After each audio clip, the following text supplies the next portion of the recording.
नमस्कार, मेरा नाम है निधि और आप देखना शुरू कर चुके हैं रोजगार यात्रा, जिसमें आपको अवगत करवाया जाता है शिक्षा, रोजगार और सरकारी नौकरियों की खबरों से। सबसे पहले बात करते हैं देश में शिक्षा के स्तर को बढ़ाने के लिए गए एक फैसले की।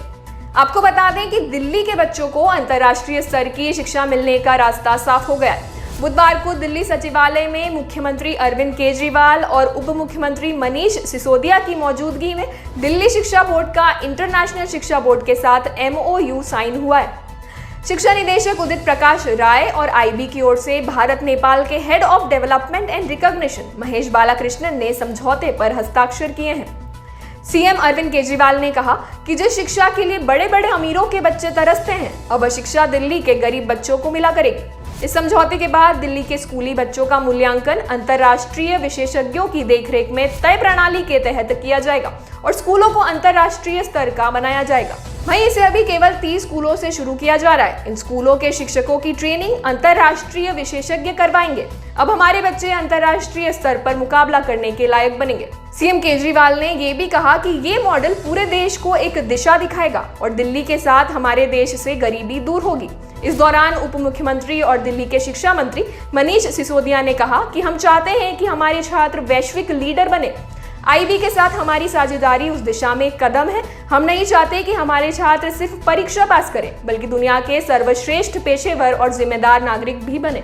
CM ने कहा कि जैसे हर राज्य और केंद्र सरकार का अपना एक शिक्षा बोर्ड है, वैसे ही एक अंतर्राष्ट्रीय स्तर पर शिक्षा बोर्ड है जिसको इंटरनेशनल बैकलॉरिएट कहते हैं। यह इंटरनेशनल शिक्षा बोर्ड अंतर्राष्ट्रीय स्तर की शिक्षा प्रदान करता है और बहुत अच्छा माना जाता है। दुनिया भर के और हमारे देश के जो बड़े बड़े स्कूल हैं जहां अमीरों के बच्चे पढ़ते हैं, उनका ये सपना रहता है कि हमें किसी भी तरह से इंटरनेशनल बोर्ड की शिक्षा मिलनी चाहिए। पूरे विश्व में इंटरनेशनल बैकलॉरिएट यानी IB के 5500 स्कूलों के साथ समझौते हैं। यह 159 देशों में काम करता है, यानी 159 देशों की स्कूलों के साथ इनके समझौते हैं। साथ ही अंतर्राष्ट्रीय बोर्ड के कुछ देशों की सरकारों के साथ भी इनके समझौते हैं, जैसे अमेरिका, कनाडा, स्पेन, जापान और साउथ कोरिया समेत बड़े बड़े विकसित देशों के साथ IB के समझौते हैं। आपको बता दें कि शैक्षणिक सत्र यानी 2021 से 22 में IB दिल्ली सरकार के 30 स्कूलों के साथ सीधे तौर पर काम करेगी। ये सभी school Delhi board of school education द्वारा एफिलिएटेड होंगे। आगामी वर्षों में दूसरे स्कूलों को भी IB के साथ जोड़ा जाएगा। इस बारे में क्या है आपकी राय, कमेंट सेक्शन में जरूर बताइए। अब बढ़ते हैं अगली खबर की ओर। शिक्षा मंत्री धर्मेंद्र सिंह प्रधान ने भारतीय उद्योग परिसंघ यानी कि CII द्वारा आयोजित वार्षिक बैठक के दौरान कहा कि अगर हम सरकारी, निजी और धर्मार्थ स्कूलों, आंगनवाड़ी, उच्च शिक्षा संस्थानों आदि में नामांकित 3 से 22 वर्ष की आयु वाले बच्चों की गिनती करें तो लगभग 35 करोड़ युवा ही मिलेंगे, जबकि देश में इस आयु के तकरीबन 50 करोड़ बच्चे हैं। इसका मतलब ये है कि न्यूनतम 15 करोड़ बच्चे अभी भी शिक्षा प्राप्त नहीं कर रहे हैं। हम ऐसे बच्चों को शिक्षा प्रदान करना चाहते हैं। उन्होंने साफ किया कि 15 करोड़ बच्चे और युवा देश की औपचारिक शिक्षा प्रणाली से दूर हैं और करीब 25 करोड़ आबादी साक्षरता की प्राथमिकता परिभाषा में सही नहीं बैठती है।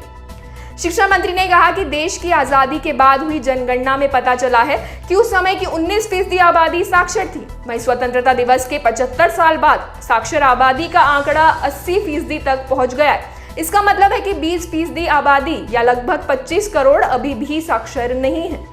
नई राष्ट्रीय शिक्षा नीति यानी कि NEP स्वतंत्रता के 100 साल पूरे होने तक यानी कि 25 वर्ष में कुछ लक्ष्यों को प्राप्त करने का रोड मैप है। प्रधान, जो कि कौशल विकास मंत्री भी हैं, उन्होंने कहा कि सरकार ने पहली बार शिक्षा और कौशल विभागों को संयुक्त किया है। इस कदम ने अच्छी आजीविका के लिए एक नया दृष्टिकोण बनाया है। आपको बता दें कि इससे पहले भी देश में शिक्षा और रोजगार का हाल किसी से छुपा हुआ नहीं था। हालांकि सरकार की अनेक नीतियों के बाद भी आम आदमी को सिर्फ उन नीतियों के असरदार रूप से लागू होने का ही इंतजार रहता है, जो आज तक कभी खत्म नहीं हुआ है। अब बात करते हैं अगली खबर की। कर्मचारी चयन आयोग यानी कि SSC ने 10 अगस्त को GD कांस्टेबल भर्ती में आवेदन करने वाले अभ्यर्थियों के लिए जरूरी नोटिस जारी किया है, जिसमें कहा गया है कि जिन लोगों ने इस भर्ती के लिए अभी तक आवेदन नहीं किया है वो आखिरी तारीख से पहले आवेदन करें, क्योंकि एक बार आवेदन प्रक्रिया खत्म होने के बाद आवेदन का दूसरा मौका नहीं दिया जाएगा। बता दें कि GD कांस्टेबल के 25,271 पदों पर भर्ती के लिए SSC ने 17 जुलाई को आवेदन प्रक्रिया शुरू की थी और इसके लिए आखिरी तारीख 31 अगस्त है। इच्छुक अभ्यर्थी इन पदों के लिए SSC की आधिकारिक वेबसाइट या उमंग ऐप के जरिए आवेदन कर सकते हैं। गौरतलब है कि कई अभ्यर्थी अंतिम समय में आवेदन करने के लिए बैठते हैं। इस वजह से सर्वर स्लो हो जाता है और वे आवेदन नहीं कर पाते। इसीलिए एसएससी ने अभ्यर्थियों को पहले ही सूचना दे दी है कि वो जल्द से जल्द इन पदों के लिए आवेदन कर ले, अन्यथा आखिरी समय में आवेदन नहीं कर पाने पर उन्हें आवेदन करने का दूसरा मौका नहीं दिया जाएगा। आज की अगली खबर जुड़ी है नीट पीजी से। दरअसल इंडियन मेडिकल एसोसिएशन यानी कि आईएमए ने नेशनल मेडिकल कमीशन द्वारा प्रस्तावित post graduate medical education regulation 2021 का विरोध किया है। इस ड्राफ्ट में राज्य के मेडिकल सीटों का आवंटन भी केंद्र सरकार द्वारा किए जाने का प्रावधान है, जिसके अनुसार केंद्र सरकार नेशनल एग्जिट टेस्ट यानी कि नेक्स्ट और राष्ट्रीय पात्रता सह प्रवेश परीक्षा यानी कि नीट के आधार पर post graduate super speciality course यानी कि डीएम या एमसीएच की सीटें भरेगी। इस पर इंडियन मेडिकल एसोसिएशन ने विरोध दर्ज कराते हुए कहा है कि पूरी सीटें केंद्र सरकार के भरने से राज्य सरकारों की कोई भूमिका नहीं बचेगी। आईएमए का ये भी कहना है कि भारत के एक संघीय राज्य होने के नाते चिकित्सा शिक्षा में राज्यों की भूमिका को नजरअंदाज करना विनाशकारी होगा। आईएमए ने इसे सार्वजनिक स्वास्थ्य की दिशा में काम करने में राज्यों की स्वायत्तता के खिलाफ बताया है। साथ ही आईएमए ने आरोप लगाया कि भारतीय चिकित्सा परिषद यानी कि एमसीआई पहले लोकतांत्रिक रूप से निर्वाचित राज्य प्रतिनिधियों के साथ काम कर रही थी, लेकिन नामांकित लोगों से भरी एनएमसी ने धीरे धीरे सभी राज्य सरकारों को चिकित्सा शिक्षा प्रशासन से बाहर कर दिया है। आपको बता दें कि अभी तक मेडिकल पोस्ट ग्रेजुएट पाठ्यक्रम में प्रवेश पीजी राष्ट्रीय पात्रता सह प्रवेश परीक्षा यानी कि नीट के माध्यम से होता है, जिसमें 50% प्रवेश स्वास्थ्य सेवा महानिदेशक यानी कि डीजीएचएस द्वारा कराया जाता है। वहीं बाकी शेष 50% सीटों में राज्य सरकार द्वारा नीट पीजी अंकों के आधार पर प्रवेश दिया जाता है। आईएमए ने मांग की है कि पीजी सीटों के लिए प्रवेश और चयन मानदंड की मौजूदा प्रणाली जारी रहनी चाहिए, क्योंकि राज्य के मेडिकल कॉलेज राज्य सरकार के बजट द्वारा संचालित और प्रबंधित होते हैं। जब राज्य के लिए 50% सीटें भी आरक्षित नहीं रहेंगी तो रखरखाव और संस्था का संचालन प्राथमिकता नहीं रह जाएंगी। अगली खबर की ओर बढ़ते हुए आपको बता दें कि नेशनल टेस्टिंग एजेंसी यानी कि एनटीए ने नेशनल एलिजिबिलिटी टेस्ट यानी कि यूजीसी नेट 2021 का शेड्यूल जारी कर दिया है। जारी शेड्यूल के मुताबिक इस साल यह परीक्षा 6 अक्टूबर से 11 अक्टूबर तक आयोजित की जाएगी। परीक्षा में शामिल होने के लिए इच्छुक कैंडिडेट्स ऑफिशियल पोर्टल यानी कि ugcnet.nta.nic.in के जरिए एप्लीकेशन फॉर्म भर सकते हैं। रजिस्ट्रेशन प्रोसेस 5 सितंबर तक जारी रहेगा।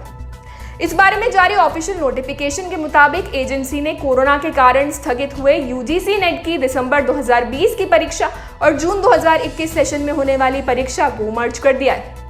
अब ये परीक्षा एक साथ सीबीटी मोड में आयोजित की जाएगी। इसके अलावा एजेंसी ने दोनों सेशन के जेआरएफ के स्लॉट भी मर्ज किए हैं। हालांकि जेआरएफ के सब्जेक्ट वाइज कम कैटेगरी वाइज एलोकेशन में कोई बदलाव नहीं होगा। इच्छुक कैंडिडेट्स परीक्षा के लिए तय समय सीमा में ऑनलाइन आवेदन कर सकते हैं। एप्लीकेशन फॉर्म में सुधार के लिए करेक्शन विंडो 7 सितंबर से 12 सितंबर तक ओपन रहेगी। वहीं एप्लीकेशन फीस में जमा करने की आखिरी तारीख 6 सितंबर तय की गई है। परीक्षा की अधिक जानकारी के लिए आप ऑफिशियल वेबसाइट देख सकते हैं।